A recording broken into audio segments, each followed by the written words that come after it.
Welcome to the Jeff Knows Inc. Entrepreneurial Podcast with your host, Jeff Lopes.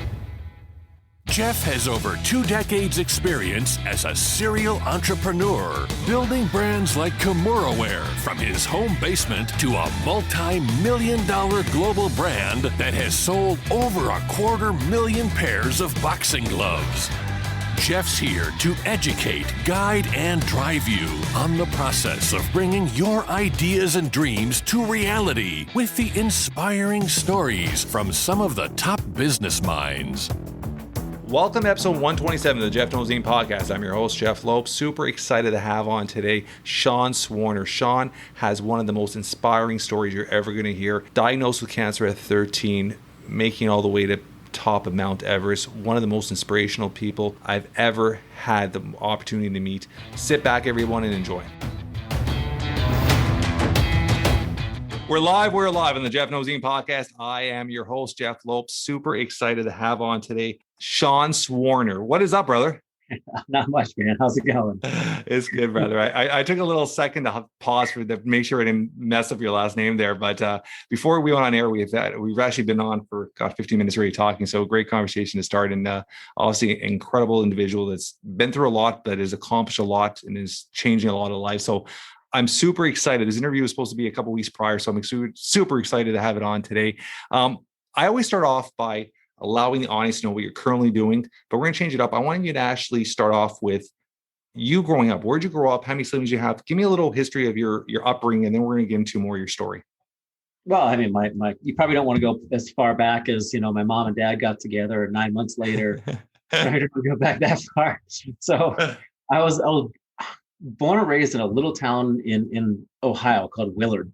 I mean, my backyard was a cornfield or a bean field, depending on the season. So I was a corn-fed boy growing up, and my life was completely normal. I would build forts in the backyard. I would climb trees. I would TP. Well, before toilet paper was worth its weight in gold, I would TP my coach's house. Throw the toilet paper up the trees. Absolutely normal until I was going in for a layup in basketball. Came down, my knee smacked so hard I could hear it. Almost like Thanksgiving dinner, you're chewing on the leg, the turkey leg, and you can hear the tendons and ligaments kind of snapping. And that's what my knee sounded like. How old are you at this point? 13. Okay. 13. So I was in the 8th grade, and I remember it so vividly. I hobbled over to the stage, and that knee injury swelled up so much, it actually triggered, there's a physiological response that my body had. It triggered every other joint in my body to swell up. And in a day, I looked like the Pillsbury Doughboy. Wow. So I slept through my alarm clock the next morning. Mom and dad came to wake me up. Couldn't even recognize the firstborn son. Like, okay, we need to take him to the hospital. Thankfully, small town hospitals literally a block and a half away. They get me down there. They start treating me for pneumonia. 13, 8th grade, like I said, I'm loving it. To be honest with you, like the cheerleaders are coming to visit me, bringing balloons. I had a great time, but I had a great time until the doctor came in, pulled mom and dad out in the hallway, and I didn't find this out until later. And the doctor looked at my parents and asked them, "Do you know any oncologists?" That's when things started changing. I wasn't getting any better because you can't cure cancer by sucking on a nebulizer. So they took me to Columbus, Ohio, and as a 13-year-old, they did numerous bone marrow tests. I mean, it was awful. I remember they took a surgical blade past my hip bone, like right above my butt, basically. I still have 2 little dots. It was so painful. They treated me as an adult. Normally, they knock you out. They just gave me a topical. They went in there, kind of drilled into my hip bone, right above my butt, like I said, and they aspirated a part of the bone first time, so they had to do it 2 more times. I passed out from the pain, because they wanted to see if what I had was in my bone marrow, which thankfully it wasn't. And they eventually diagnosed me as an 8th grader with advanced stage 4 Hodgkin's lymphoma, and they gave me 3 months to live. Wow. So while you're going through what you're going through with 13 years old, your hormones are kicking in, you're growing hair in unusual places on your body. I'm losing my hair. I'm 60 pounds overweight, bald from head to toe. And I literally remember waking up one morning and waddling to the mirror and looking at myself in the mirror and not even being able to recognize who I was. And I was terrified. I went into the shower, and I remember that the shower wasn't hitting my hair and kind of seeping down. It was just hitting my scalp at that point, and I collapsed to my hands and knees and I lost it. I was weeping, utterly hopeless, pulling chunks of hair out of the drain so the water could go down. And I was thinking of what my friends were doing, getting ready for school that same day. And they were worried about the latest hairstyles, the nicest clothes, being in the popular cliques. I went to bed. How do you think you would feel if you went to bed night after night after night, terrified to close your eyes because you didn't know if they would ever open the next morning? You can't even imagine that as a 13-year-old. I mean, as an adult, you can't imagine that, but as a 13-year-old, how I'm gonna throw something at you before you continue the story. Your parents, when you reflect back and look at how your parents reacted, how were your parents around you? How did you ever see a glimpse of them when they didn't think you were around, you paying attention? How were they? Were they trying to be strong for you? Because I like I said, I went through a situation where I almost lost my son 4 or 5 times. And we were put in the room 3 or 4 times asking to stop working on him. And when we left the hospital, he was still at 4 months old, hadn't fed yet. And we were told he'd be confined to a wheelchair his whole life. So it was a situation in front, you're trying to be strong in front of the family, but behind you're questioning everything in life. And you're questioning, like I went through even questioning religion, there's so many things you question. Everything. Yeah. So do you have recollection, like you can remember any moments with your parents at that time? I do. And I think, you told me the age of your kids. Your children are very keen on what's happening. Yeah. Even if you don't tell them. Yeah. They're mimicking you. They're listening to you. Yeah. They hear everything. When the mom and dad argue, yeah. when they cry, when they're happy, they hear everything. So even though mom and dad were in their bedroom numerous nights, I could hear them, sobbing.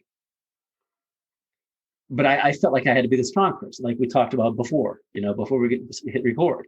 Yeah. I felt like I had to be the strong person in the family, to be the glue to hold us together. So I did my best to never let them see me cry. So while they were doing their thing, they're crying in their rooms, I would go back and I would be crying in my room. But I also, they had an intercom by my bed. So in case I needed something, I would just scream their names and it would emit into their room, their bedroom, and they would come running. But I because I heard them weeping, I think that I turned that around and thought to myself that I had to be strong for them. I had to be the pillar that lifted the family up. So I wasn't really too focused on myself.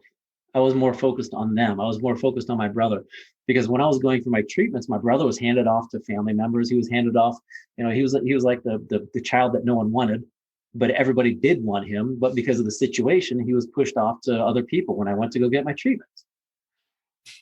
So that was difficult. But again, I think that, looking back at it, I'm happy I'm here. I'm happy that I went through what I did, that first time. We'll get to the second one, which was even worse than the first one, because then I was 16, and you don't want to go through it again. So when you're 13, so you're in the hospital. When did you start seeing a little light in direction of like, there's some positive here, I'm going to be going home? Like, what period? How long were you in the hospital for? So I was in and out of the hospital. Yeah, in and out. Yeah, that's what I meant. Yeah. So I had my treatments. It was, I want to say, a year and a half of chemo. I ballooned up 60, 70 pounds overweight. I looked at myself in the mirror, and I saw a hideous troll. Even now, sometimes I look in the mirror and like, man, I still see that 13-year-old kid fighting for his life. But a year and a half later, they pulled my Hickman catheter out, which was it's like a permanent IV. Yeah. So that way I wouldn't have to go and get stuck. Yeah. And I actually remember laying down on the my oncologist table, and I looked at him like, is this going to hurt? He goes, it's not going to hurt me one bit. I was like, thanks a lot. So I took a deep breath, and he just went, pulled this tube out of my chest. And then I could get back in the water because I was a big swimmer. I loved swimming, but I couldn't get in the water because of that catheter. Yeah. So I actually had the catheter pulled early so I could swim in one of the summer league's dual meets so I could qualify for the championship. I just wanted to get back in the water, man. I loved it. And it was actually that one meet was the first time I was ever beaten in the 50 meter breaststroke. So going at that moment, were you at that point a year and a half later by doctor notes cleared? I was in remission. I was placed in remission, and then I could start my life. Okay. Going back to being quote unquote normal. And when was the second one? You said at 16, 3 years later? Yeah. So I was in remission for about a year and a half, going in for a checkup for the first cancer. So after the first one, I went in once a month for a checkup. Yeah. Just to make sure, blood work, CAT scan, you name it. It was like once a month for 6 months. And I think it was once every 3 months. And then we were supposed to go from 3 months to 6 months. But we just weren't comfortable with that. We're like, okay, how about we go 4 or 5, right? I think it was ended up being 4. If we went 6 months, I'd be dead. That's how aggressive the second cancer was. That's how quickly it came about. So I was going in for a checkup for the first cancer. So they wouldn't have even found the first cancer if I didn't have the knee injury. I had no swollen lymph nodes, no night sweats, nothing. And they wouldn't have found the second cancer if I didn't have the first cancer. So I was going in for a checkup for the first one. And in one day, they found a tumor on an x-ray. It's about the size of a golf ball between my ribs and my lung. So they found a tumor on an x-ray. They did a needle biopsy where they shoved a needle past my ribs into the tumor to take out part of the tumor. They put in another Hickman catheter. They took out a lymph node. They cracked open my ribs, removed the tumor, put a drainage tube in, started chemotherapy in less than 24 hours. Because this time around, I was diagnosed with a type of cancer that affects 3 out of 1 million people with a prognosis of 6%. So doing the math, if you look at the fact that no one's ever had Hodgkin's and no one's ever had Askins sarcoma before, I'm the only person in the world who's ever had those two. The chances of me surviving both of those cancers is equivalent to winning the lottery 4 times in a row with the same numbers. It's crazy. Like I'm usually the talker during podcasts. I'm just listening to this speechless, right? And I'm thinking about it as a parent, right? I'm just looking at it as a parent and that helplessness, that like, oh, crazy. And this is totally off topic. I'm going to give you a quick little story because there's certain things in life that click and moments in your life for some reason. They just lock in your mind. You don't take them out of your head. And every day for 4 months, we would go, and we're blessed. We have one of the greatest pediatric care hospitals in the world, Sick Kids Hospital in Toronto, Canada, where we're from here. And every day we would go drop on my daughter at daycare at 6 a.m, be there by 7, be there till 6, 7 at night, pick up my daughter, come home. That was Monday to Sunday, 4 months straight there, 7 days a week. That was my purpose, to get my son out of the hospital. And I still remember this so clearly. It was one day, we went in the elevator. We'd always park in the bottom 4th floor underground because there'd be no cars. Just park quick, get in. So we went and tried to look for parking. And there's a gentleman in an elevator with his daughter, and he held the door for us. We went in the elevator, and I looked over, and she was clearly going through chemo. She had no hair, probably about 11 years old. And she looked at her dad, and she goes, "Dad, I'm really scared today." And her dad's, you could tell his eyes, he was so helpless. And he's looked at her and she goes, "Dad, you're going to be okay. Daddy's here with you." And she looked down, and you could see he was holding back tears. And I got out of that elevator, and that girl's image for days, I couldn't take it on my head. And I literally went to the bathroom, and I was like gagging because I wanted to throw up. I was so anxious. And it just I don't know why, it clicked in my head, that image today, whatever when you're saying that, because it's as a parent, man, it's that most helpless feeling in the world, right? So continue with that. I apologize for jumping in there, Sean. No, that excuse me, that actually, I love that because it reminded me of a very similar story. When I was going through my treatment, I was always treated on the 8th floor of the hospital. And like that, I knew the nurses, they became my family. I knew the doctors. The nurses in the hospital system become your extended family. 100%. Yeah. So I was comfortable being on the 8th floor. I loved it. I always had the same room, everything. Like they held it for me. Sean's checking into the hotel. Yeah. So for whatever reason, they were full. The 8th floor was full this time. And I was getting ready to get my treatments. And mom and dad kept trying to, we need to get Sean the 8th floor. We need to get him there. We need to get him there. But they put me on the 4th. Right. So I was surrounded by other people who were going through treatment. And I wasn't treated as a child. I was treated as an adult. So I'm now surrounded by, in my eyes, when I looked around, I saw a bunch of old dying people, and it scared the what out of me. Yeah. And mom and dad kept trying to get me to that 8th floor. And finally a room opened up, a bed opened up. They instantly took me to the 8th floor, and we were questioning everything at this point. And I remember standing with my mom at a window that looked out to a courtyard, and it was in the wintertime and it was snowing in the courtyard. And like I said, we were questioning everything, and we were just looking for signs, let me know if everything's going to be all right. And all of a sudden a rainbow came into the courtyard. And I looked at my mom and I said, everything's going to be all right, isn't it? Yeah. Crazy. So the second time around, and the reason I bring that up is because the second time around, the doctors told my parents, your firstborn son has 14 days to live.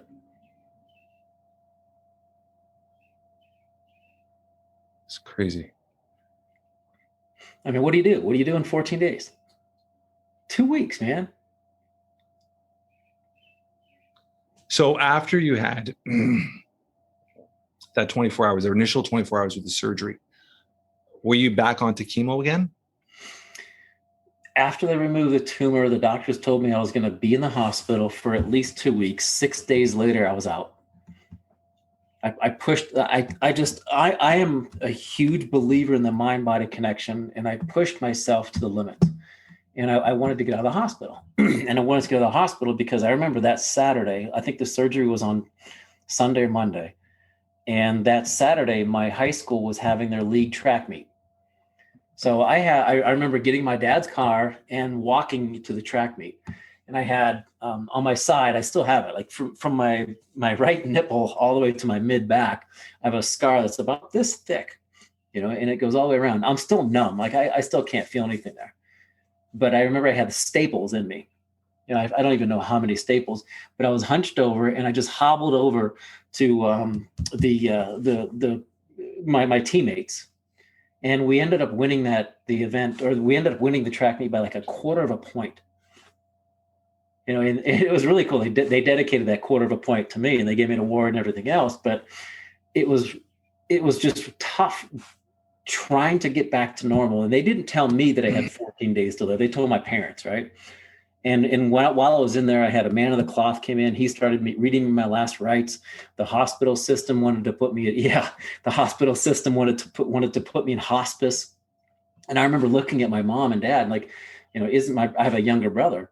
It's like, isn't my younger brother Seth? I was like, isn't Seth going to get my hand-me-downs anyhow? Like, what does the hospital want from me?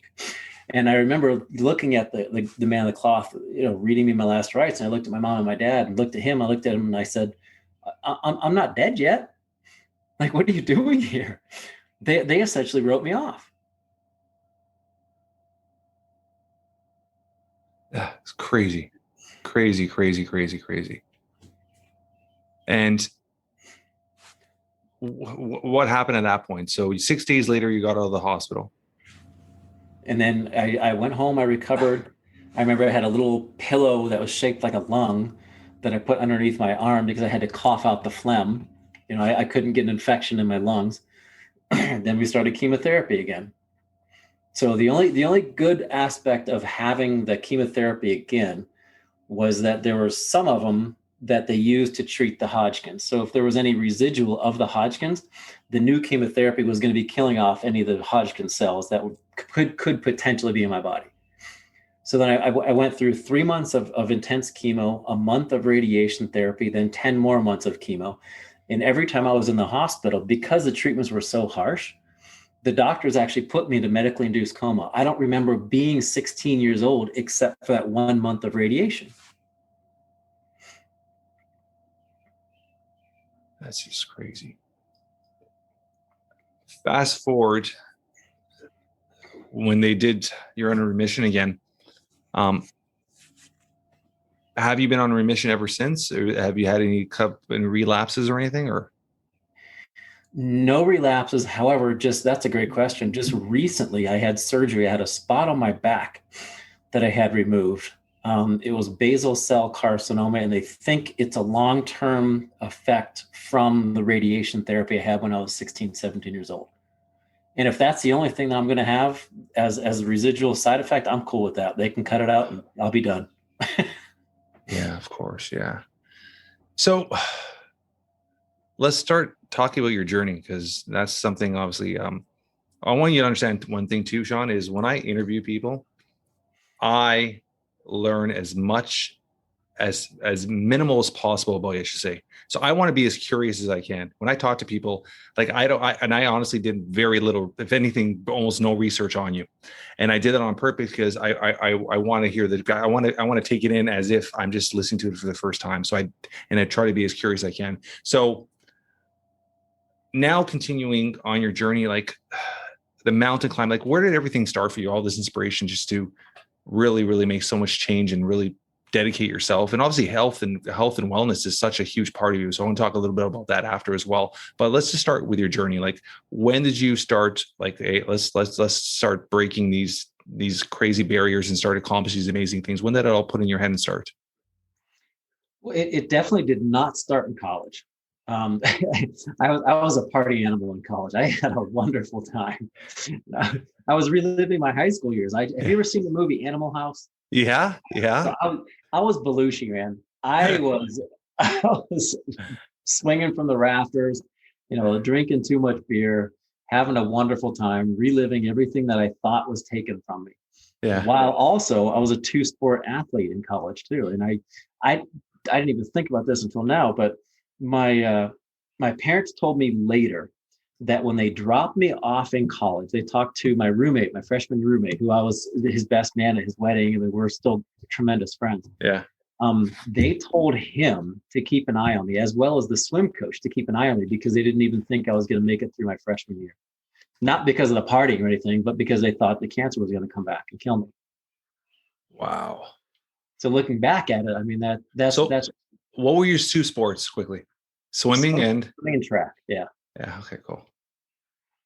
Yeah, that's great. And when did you find that out? Like how many years later? 10 years later, maybe. I mean, it was after I climbed Everest, which I'm sure that's what you're talking about getting to. Yeah. After grad school, after college, I went to grad school. I started off college molecular bio, thinking I was going to cure cancer by splicing genes, and it's really difficult to pass immunology and organic chemistry if you're not studying. So I switched to some other easier classes. So that was your mindset originally, which is pretty cool. Yeah. And it's what's amazing now is what I thought back then, as far as the body curing itself. Like the cure for cancer is not going to be found in the Amazon jungle. I think it's going to be found inside our own bodies, because that's what cancer cells are. They're our own cells growing out of control. And I thought even back then, when I went into college, I graduated high school in 93. So 94, 95, 96, right? Yeah. Even back then, I thought that I wanted to look into the body, and that's what they're doing now. Yeah. 20 some years later. I mean, why did it take so long? I mean, we could talk about this all day long, and you've been through it. I mean, I don't know where your mindset is, but I mean, I am a strong believer in big pharma controls a lot of that, right? They have a lot of control over the speed of certain type of testing, certain things that if they're not going to benefit their bottom line, they're not going to really put the resources behind it. So yeah, that's just, I think you'll be a strong proponent on is the mind has a huge control over that too. Your mind is very, very powerful. Oh, absolutely. I mean, I'm going to give you two examples. I've lost quite a few friends in over the years with cancer. One gentleman grew up with we knew each other since we were kids, worked on cars together. We started dating at the same time. And we got married at the same time, had kids at the same time, each other's wedding parties, really, really close friend of mine. At 32 years old, he was at work. He was a mechanic, passed out. Took him to the hospital. They couldn't figure out what was wrong. They ended up finding a tumor in his head on a Thursday. They had to drain it because of the pressure. By the Tuesday, following Monday or Tuesday, they found out it was cancerous. He was already stage 4. He lasted 6 months. 32 years old, left his daughter behind, his wife. And at that point, he was my closest friend. And it was crazy as the minute he found out, he gave up. He moved out of it. He didn't want to be around his daughter, his wife. He moved out of the house, went back, lived with his parents, didn't want no one around him, wouldn't answer his phone calls, like totally shut the world off. Didn't want to look at anybody. And he just withered away and died. And we would try to, and it was sad because he passed away alone. And I was actually working that day. I was always been self-employed. And I was literally about 10 minutes from the hospital. I didn't even know he was back in the hospital because he wouldn't answer his phone. So he died alone. But I have another gentleman that found out I had cancer and took a different turn. Like he said, I'm going to live life to the fullest, and started traveling, started doing everything with his kids, and he ended up living another almost 4 years after they gave him like 3 to 4 weeks to live. So I do believe your attitude and your mindset, it makes a huge difference when people give up and stuff. Right. So, and obviously you had that, which it's incredible at that, even at 13, that have that what you're saying, that mindset of just like, I'm going to be strong for everybody else. Like that most adults don't have that. So that's incredible. Like I commend you so much for that. So continue your story, man. I don't even know where to go with it. There's just so much to go with it. So where did you, so leaving, you're done school. You got into the workforce, I'm assuming. What were you doing career-wise? I went to grad school after that. Okay. I wanted to be a psychologist for cancer patients, took the GRE, scored super high, got accepted to every school I applied to. But for the longest time, I didn't really look at what cancer meant to me. And in fact, I remember driving from Ohio down, because I went to grad school in Jacksonville, Florida. I remember driving down, and about, 6 hours into the trip, I started having a panic attack. So I pulled over, I grabbed a hotel, and I probably stood for 6 hours through the night, just staring at myself in the mirror, asking myself, what the F are you doing? Like, what are you doing? What are you doing? What are you doing? I was freaking out because I had no idea. It was honestly the first time in my entire life that I even thought about the future, that I even had a concept that I had a future. Because like I said, there were nights I went to bed not knowing if I was going to wake up the next morning or not. That you do that over and over and over and over and over and over and over again, you literally learn to live for the here and now. You literally have no concept of the future. Especially from 13 to 18 years old, let's say, your whole teen years, when you're developing that concept of the future. So here I am now, 22, 23 years old, maybe, driving down to Jacksonville, Florida, potentially going towards my future. And I'm freaking out because that was the first time I ever thought of it. Yeah. So I got down to Jacksonville. I just went to bed. The panic attack went away, anxiety attack, whatever it was. Went down there. I got 3 jobs working for my master while going to school, working for my master's and my doctorate, which I do not suggest for anybody to do ever. I was just stupid. And realizing that what I had been through got me to where I was. But how was I going to move forward with it? So it took a long time in those deep questions that people are always afraid to ask. Who are you? What do you want? Why are you here? Those really deep questions. So I did that proverbial look in the mirror numerous times, dropped out of school. I had an incident with a girl. I was bartending at one of the largest clubs down there. And long story short, I was taking her home back to her place. She passed out in my car after I was done working. And I was carrying her up 3 flights of steps to where she told me she lived. So I had no idea who was behind this door. I had this lifeless limp of a human being in my arms. I'm banging on the door with my feet. Somebody opens it up, and I just hook this girl. I'm like, "Does she belong to you?" And the girl who answered the door, she looked at me and she starts laughing. She goes, "Oh, again?" So I come inside. I drop her off on the papasan chair, and as I was leaving on the coffee table, I remember seeing heroin needles, lines of cocaine, burnt spoons, pills, you name it. And that's kind of what shook me a little bit, because I was born and raised in Ohio, Midwest ethics, morals, straight laced kid. Yeah. And I had never done any of that stuff, never will. I have no interest in it. And as I was driving back home after work, I realized that I had not been paying attention to how I was making my decisions. Because like most people, 90% of the world is probably on cruise control. They're not even thinking about their personal core values and how they affect their decisions. So that was one of my wake up moments. I dropped out of school and I decided, okay, I'm going to do something else with my life. And I realized that I had been given that mind body connection, right? Because after a year after I was placed in remission from my second cancer, at that same league track meet that I mentioned that I shuffled my way to, Yeah. I won I won the 800-meter run.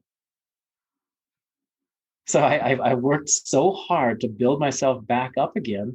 I went back to that race and won. So I truly believe in this, because I visualize myself finishing the crossing the finish line first. I visualized myself from the first cancer inside my body, destroying the cancer cells from a microscopic spaceship, right? Unloading missiles and everything else that were laden with chemotherapy. I'd sneak up on the cancer cells and destroy it from inside my body while I was getting the treatment. And then I did the same thing, looking at where I wanted to go in my life. And I wanted to utilize the highest platform in the world to give people something I never had, which is hope. And that's when I came up with the idea of climbing Everest. And 10 months later, moved from Jacksonville, Florida to Colorado with my brother, who just graduated from college. He drove with me. He's like, "Yeah, sure. Just graduated college." He's like, "I'll go with you. That's a great idea." So we packed up the Honda Civic, put everything we owned in the Honda Civic, moved thousands of miles away to Estes Park, Colorado, literally camped and lived out of the back of my car for 2 months before we even found a place to live. 10 months later, after utilizing the library and a payphone bank as my office to call for sponsorships, 10 months later, I summited Mount Everest. And your brother climbed it with you? The initial idea was that he was going to climb with me, but we didn't raise the funds. So he was at base camp. He was my base camp organizer. And when you get into high altitude, it's almost like you're severely intoxicated, but you have no idea, because your brain is so starved for oxygen. You're not making proper decisions. I mean, you're just completely out of your mind. Yeah. So I told him, I was like, "Look, dude, I trust you. Whatever you tell me to do, whatever suggestions you have when I'm up in altitude, I'm not going to question." And he was someone I could trust. How many days did you take to get to the top? I got to base camp April 8th, summited May 16th. And was it with a team? Like, how many people were with you? That's a great question, because when I first started approaching Everest organizers, it's not like you can just show up at Everest Base Camp and say, "Hey, I'm going to go climb." Right? Yeah. You have to get a permit. There are so many different, like the logistics are insane. Yeah. But every organizer I approached told me no, because it was one thing I forgot to mention too is I only have one functioning lung. So they thought it was physiologically impossible to climb Everest with one lung. So you did leave that little part out. Oops. So yeah, I climbed Everest with one lung, but I found the company who organized National Geographic's expeditions, right? So I actually bought a slot on their permit and had my own expedition. How did you do that? It's a sneaky way. So the guy who organized the National Geographic's expeditions organized mine. Was he a friend of yours? You just met him? I met him. I met him through the internet. But Nat Geo was not comfortable having me be a part of their expedition because they thought I was a liability. Yeah. And I mean, looking back at it, I completely agree with them. Which is why I was under their permit, but I was on a separate expedition. So we used different Sherpas, different everything. So I went up with 2 Sherpas, my brother at base camp, and a cook. And that was it. You know, normally at base camp or going up Everest, you can have 30 or 40 different people, climbers, Serdars, Sherpas, cooks, you name it. Yeah, but it was, I mean, I would say we were on a shoelace budget. Or shoestring budget. We didn't even have shoelaces. We were on a Velcro budget. We didn't even have shoelaces. Other people had, heat and everything else in their tents. Yeah. Some people glam it nowadays. Just to take that social media picture, people glam it up there, and it just So that's crazy. So you said you started, what day you get it? April 8th. So and you finished what day? May 16th when I summited. That's yeah. What's the average to get up there? Like average roughly.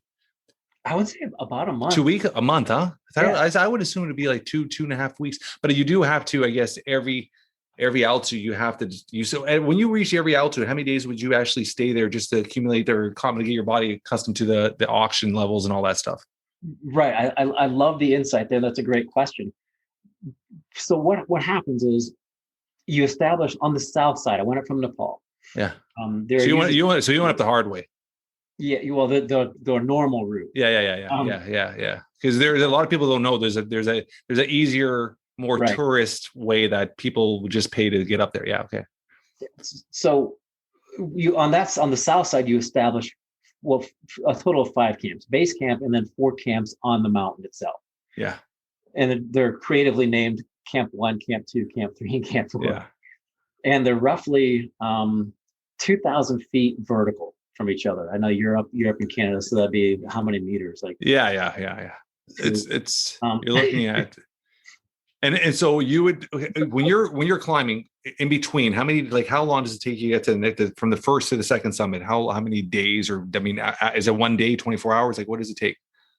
From say base camp to Camp 1 would probably take on average 8 to 9 hours, but eventually it took me about 5, because you get used to the altitude. And what happens in altitude, and the reason you establish these camps, is you do it for 2 reasons.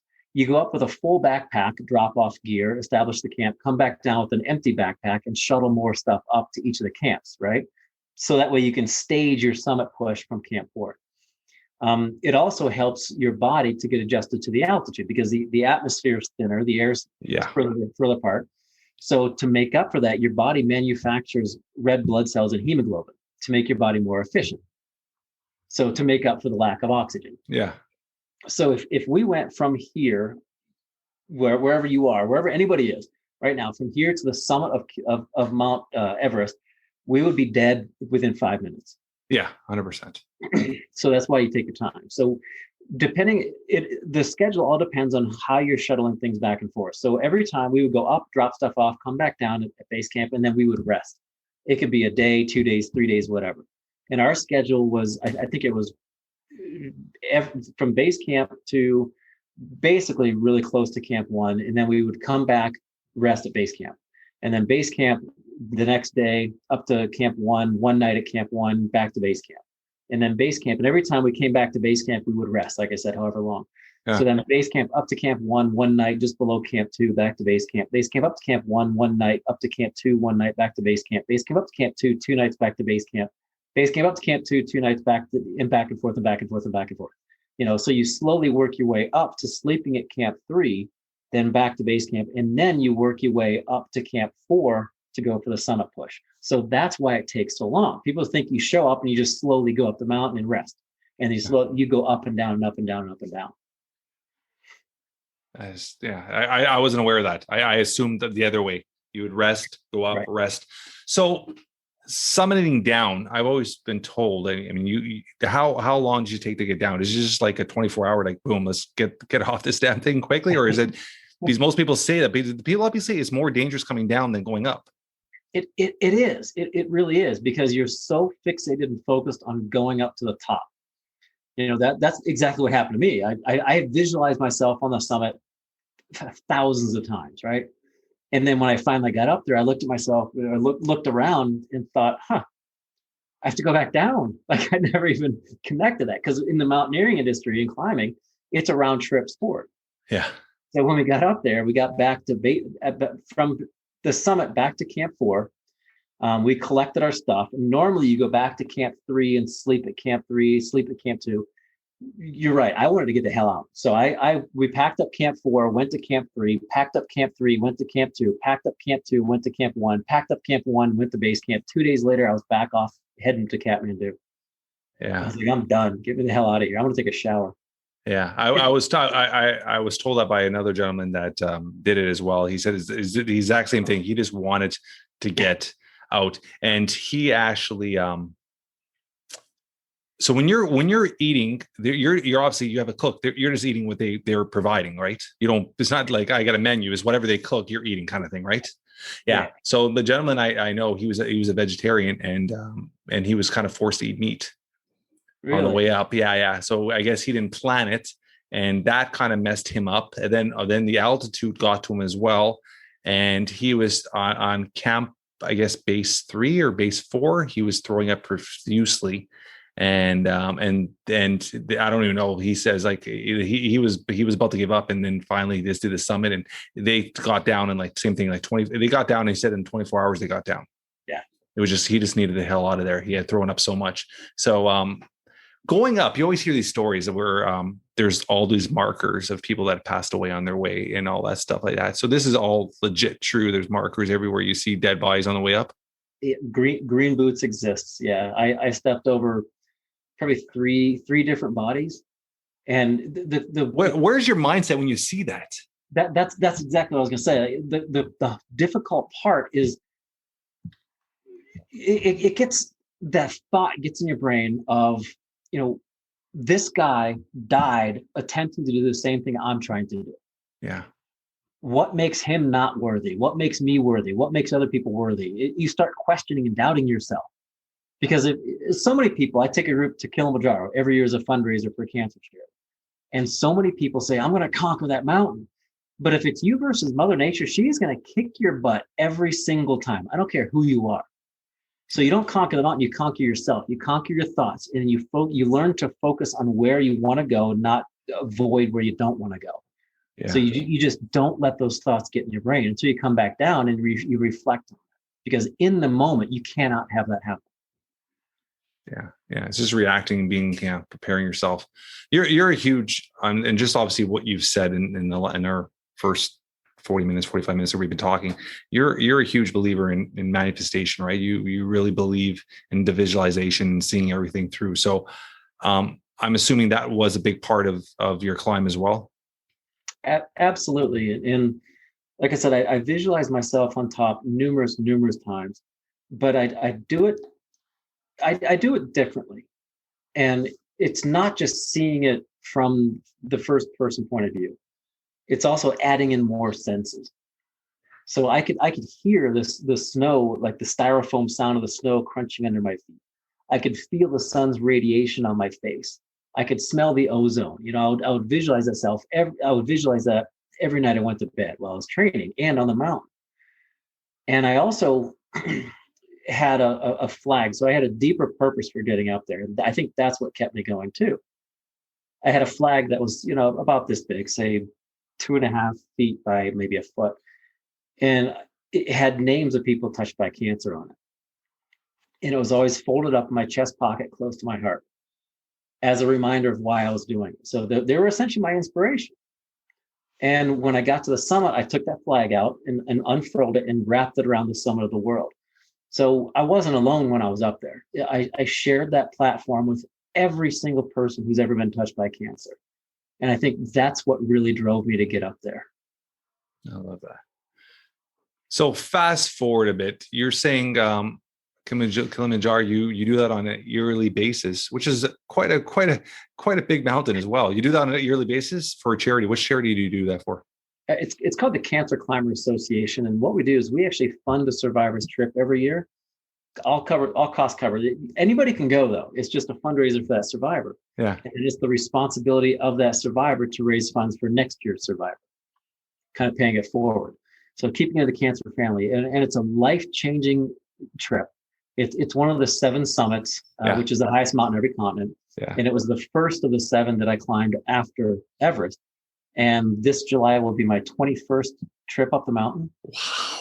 And it's 19,342 feet high. And what's crazy is the average success rate on the mountain is 48%. Seriously. 52 people out of 100 don't make it. But my groups, because we do things differently, we're at 98% success rate. That's awesome. Because the preparation, right? The preparation, everything calculated. I love that. So when you go up there, how many people go up in a group with you guys? Anywhere between 6 is the fewest, and 31, which I will never do. That many?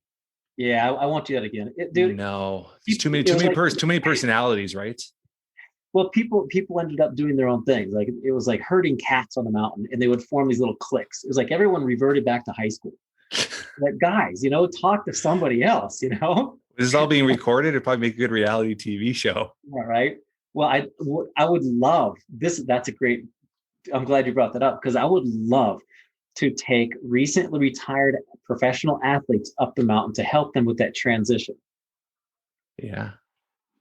That's something I've for the last year, a lot of our interviews with pro athletes, that's something we talk about, that identity, right? Breaking the identity, we talk about that a lot. I was actually talking about that yesterday with somebody, and that identity that just locks in as a pro athlete. That would easily be a reality TV show. Yeah. Interesting. Where obviously you're doing a lot of public speaking, I'm assuming? Not a lot because of the vid. Yeah. But prior to that? Yeah. And I things are starting to open up right now. I'm booking some things. I think where are you based out of? Just south of Denver, Colorado. Okay. Very cool. So with everything going on, what other things career-wise are you doing right now? Well, after doing the 7 summits and the Explorers Grand Slam, which is the North and South Poles, I also did the Hawaii Ironman. So if you look at that, so you did the Hawaiian Ironman. So you had to did you have to qualify for that? No, I got a media spot. Okay. That's not yeah. Because it's the peak, right? If you're into that, that's the peak to get onto. How'd you do? I finished 11 and a half hours. It was my 3rd triathlon ever. And I finished 11 and a half hours. It's pretty impressive. So not too bad. No, not at all. I don't think people realize how hard that is too. Well, I liked it. I enjoyed it. Like I had a great time. In the next day, I was walking around, I was swimming with the dolphins. I loved it. I mean, my background is in swimming and running. So the biking part was the easier section for me. And I remember the cannon went off, and you got 2,000 people swimming vertically. Yeah. And all of a sudden they go horizontal. People were punching me in the face, grabbing my ankles, scratching my arms, grabbing my wrists.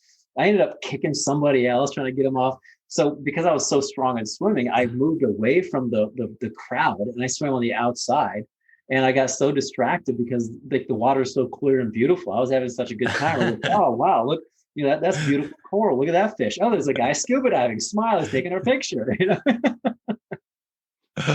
Oh gosh. Have you ever done any extreme runs?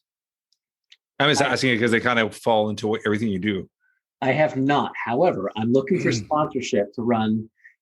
I'm hoping in January of 2023. I want to build it up in 2022. Yeah. I want to run 7 marathons on 7 continents in 7 days.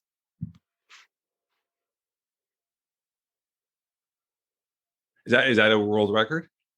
No, it's been done before. They call it the world marathon or something. But again, looking at everything I've done, I'm the only person who's done that, and it'll continue that forward. However, on each continent, except for Antarctica, on each continent, I would love to have people run with me, and I want to be the guide for them, but have it be about them. And then maybe because we're going to finish in Miami, Florida, North America, I want like a group of maybe 1,000 people touched by cancer just joining me, which I think that would be so inspiring. Yeah. Where you're accomplishing so much, and you're setting these high expectations every time, getting higher and higher. Where's the board here? Like, where's the line? Like, where do you see this going? And how much money do you keep account of how much money you've raised for charities and stuff like that? Do you keep an account of all that stuff, or no? We just every event you just go and try to do as best you can. Yeah, we just go. So do you have your own fund right now, like your own actual like collection fund for your charity? Do you have your own charity and then you donate it to other charities? Like, how does that work? Or you just pick a charity every time, different charity? We have the Cancer Climber Association. Okay. CancerClimber.org. And we're actually, I'll send you a link because we're collecting names for every year we take a hope flag to the top of Kilimanjaro, and we put people who've been touched by cancer, their names on that flag, and we leave it at the roof of Africa. So we're always looking for people to join that and help out with adding more people to the flag. Because they're not names, they're people in my mind. But it's the Cancer Climber Association. There's an event here. This girl, Jennifer Huggins, a good friend of ours, runs it. It's called Fight to End Cancer. And my main company, Kimura, which we design and manufacture boxing martial art equipment. We've been one of their head sponsors for 7 years straight since day one of the event. So 7 years straight. And obviously COVID, the event was canceled last year. But what they do is they take 12 corporate individuals, females, males, that never fought in their life, put them through a boxing boot camp for 3 months. And then they actually license them as an actual amateur boxer to put them in the ring, black tie event, like $1,000 a ticket. And boom, they go out and they have a full real boxing match.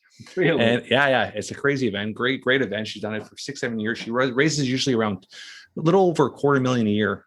She raises for cancer research. She does amazing stuff. She got great sponsors. So we're a big part of that. So, So anything, when we're done here, any links, anything you send me, I'll push it and I'll promote it.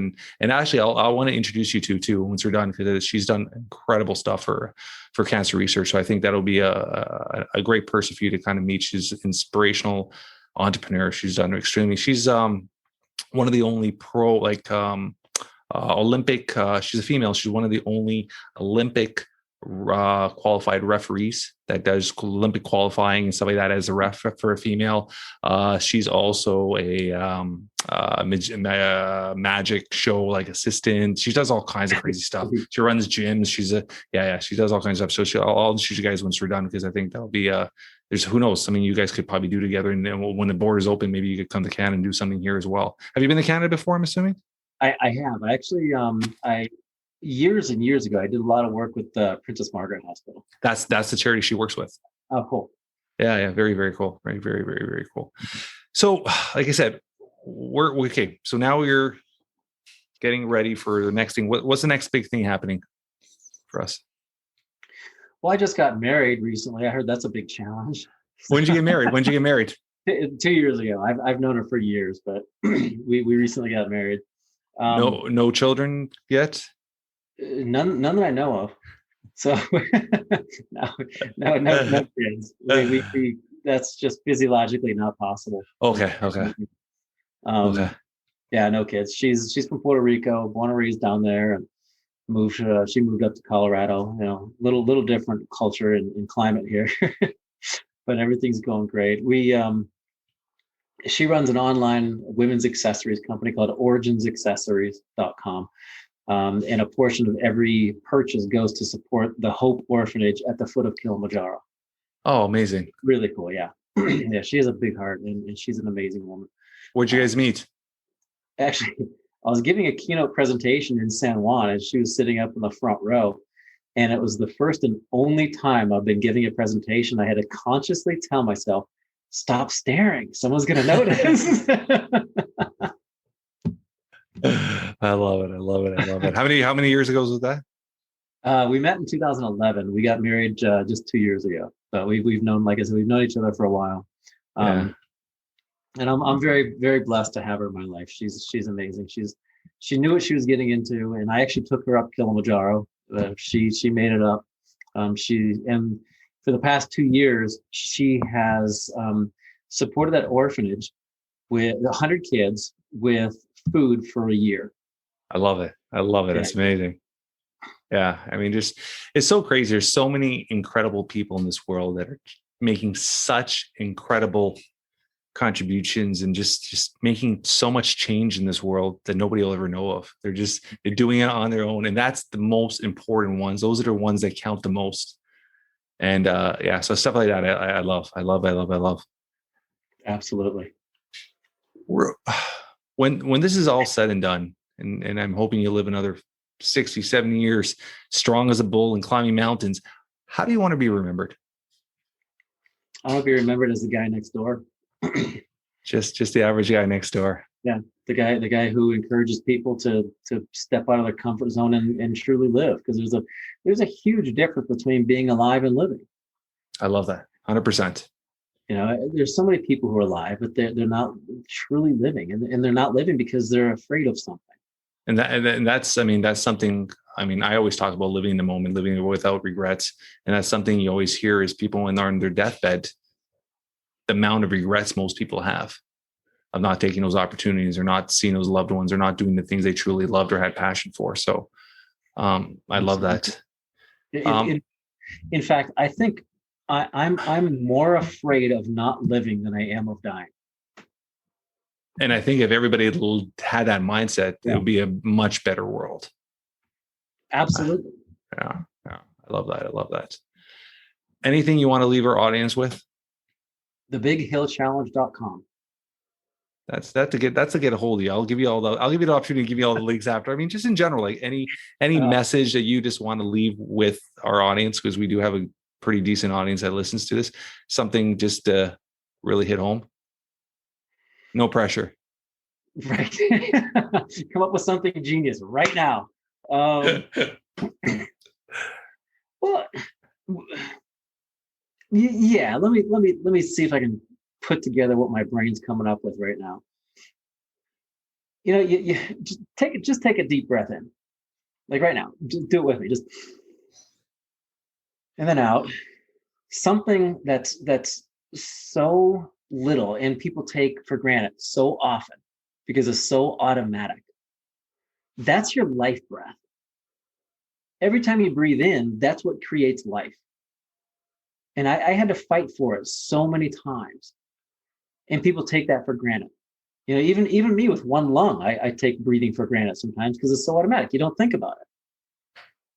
But every time you stop and just slow down, realize how fortunate and blessed we are. And every time you breathe in, what are you going to do with that life? Yeah, no, it's very, very, it's simple, but so true, right? I love it. So now, how do we get a hold of you and all your charities and all that? Let's go with that now.